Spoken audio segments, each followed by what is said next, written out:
Ninakusalimu katika jina la Kristo na matumaini ya kwamba mzima wa afya na jina la Bwana linatukuzwa katika maisha yako. Nimependa nishare na wewe kidogo, angalau pengine kwa wiki nzima katika juma hili la maombi la vijana, kwa sababu ninalipenda. Kwa hiyo pengine nitashirikiana nawe kwa njia hii ya online kuzungumza kidogo ujumbe ambao unapatikana kwa wiki hii. Na unasema ushirikiano katika vitendo. Lakini katika somo la kwanza kabisa ambalo pengine litafundishwa kwa siku ya leo, linasema kwamba wanafunzi katika vitendo. Na limejengwa kwenye kitabu cha Marko sura ya kwanza, kitabu cha Marko sura ya kwanza na mstari wa 17, pia Yohana sura 4 na mstari wa 14. Ukiangalia vizuri Yohana, hiyo Marko sura ya kwanza mstari wa 17 inazungumza kumfuata Yesu. Lakini nilivyosoma somo hili kwa ujumla, nimesoma masomo yote, wazo kuu ni kwamba kumfuata Yesu, yani kuweka kile tunachokiamini cha kweli kilicho chema katika matendo. Kwa mfano, katika juma hili unaweza kujifunza juu ya kuhusu maombi. Kwa hiyo unatakiwa uombe, uweke katika vitendo kuhusiana na maombi. Lakini utajifunza kuhusu kutenda mema. Unatakiwa utende mema kwa vitendo, sio kwa mdomo. Lakini unaposema kuacha dhambi, basi unatakiwa uache dhambi kwa vitendo, uachane na dhambi. Kwa hiyo ushirikiano katika vitendo, maana yake unaweza kuangalia ibada lazima iwe katika vitendo, lakini kutenda mema lazima kuwepo katika vitendo. Sasa somo la leo linasema wanafunzi katika vitendo. Maana yake ni lazima, kwa mfano Yesu alihubiri, lazima tuhubiri kama Yesu alivyohubiri injili kwa watu. Yesu alisaidia, lazima tusaidie watu. Lakini Yesu aliachana na dhambi, alitufundisha kuachana na dhambi. Kuachana na dhambi, alitufundisha kuachana na kuifuata ulimwengu huu. Ni kweli tunaishi katika ulimwengu huu wa dhambi, tunaishi katika dunia hii ya dhambi, lakini ametufundisha tuweze kuachana na matendo maovu. Yote ambayo hayafai, yote matendo yote maovu tuachane nayo. Na ukiangalia kuna tunachokihitaji zaidi kulingana na somo la wiki hii la siku ya kwanza, tunahitaji Roho Mtakatifu. Ukimwangalia yule mwanamke Msamaria ambao ukisoma kwenye Yohana sura 4, kimsingi tunaweza tuseme alikuwa ni kahaba, alijiuza. Lakini na hii ni kwa sababu tu ya changamoto za duniani. Kwa sababu ya changamoto za duniani. Baadaye alipogundua kweli kupitia Roho Mtakatifu, aliweza kuachana na hali yoyote na akaenda kutangaza injili kwao. Akaenda kutangaza injili katika kijiji cha Samaria na watu wakaokolewa, wakamwamini Yesu Kristo. Kwa hivyo pengine kwa sababu ya kuchangamana kwake na mambo ya dunia, ilikuwa ni ngumu yeye kumshuhudia Yesu. Lakini alipoacha kuchangamana na dunia, ikawa ni rahisi kwake yeye kumshuhudia Kristo. Mwanzoni alikuwa katika hali ambayo asingeweza, maana ile dhambi aliyokuwa anaitenda ilikuwa ni aibu. Hata unaona muda wa kwenda kuchota maji, alikuwa anaenda saa 6 badala ya kwenda asubuhi wakati watu wapo wengi.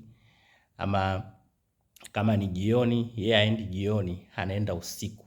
Yaani mara nyingi mtu ukiwa unatenda dhambi, unaona aibu hata kukusanyika na jamii na watu. Kwa hiyo huyu mwanamke Msamaria alikuwa hivyo. Lakini baadaye, pamoja na kwamba alikuwa anajua kweli, lakini ile kweli ya kuweka katika vitendo. Hatujui ni mazingira gani yalimsibu kuwa hivyo, tuwezi kumhukumu zaidi. Lakini baada ya kutambua kweli, baada ya kupatwa na Roho Mtakatifu kupitia Yesu Kristo, basi aliachana na ulimwengu, aliachana na mambo ya ulimwengu, aliachana na dhambi na akaenda akamshuhudia Yesu Kristo. Kwa hiyo akaweka ile kweli katika vitendo. Akaanza kumwabudu Mungu katika roho na kweli, na akaenda kushuhudia. Kwa hiyo kumbe, ili tuachane na mambo ya ulimwengu, ni lazima tuweze kuwa na nguvu ya Roho Mtakatifu, na hilo ndilo hitaji kuu kabisa.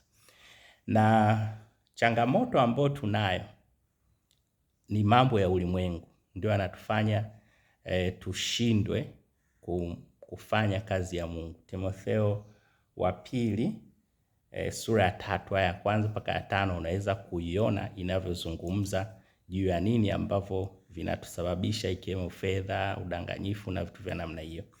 Lakini roho ya unabii kwenye Testimony for the Church inasema kuupenda ulimwengu, kuipenda dhambi, pendwa,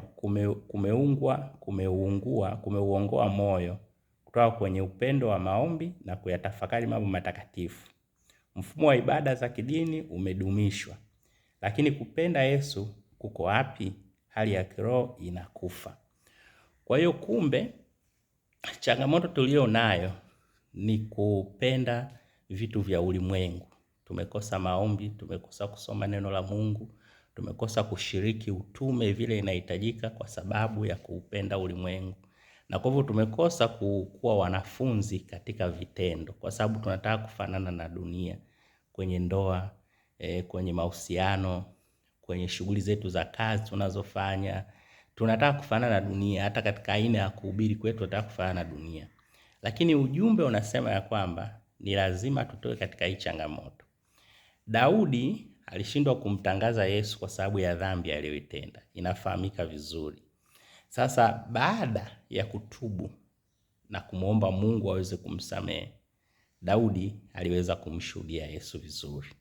Na sisi tunapaswa tuachane na mambo ya ulimwengu. Tukiamua kumfuata Yesu, hiyo Marko 1:17, kumfuata Yesu ni kuamua kuachana na dhambi, kuachana na tabia za ulimwengu huu, kuachana na matendo yote maovu. Alafu sasa tusijali historia yetu ilikuwaje. Kama yule mwanamke Msamaria, alikuwa kahaba.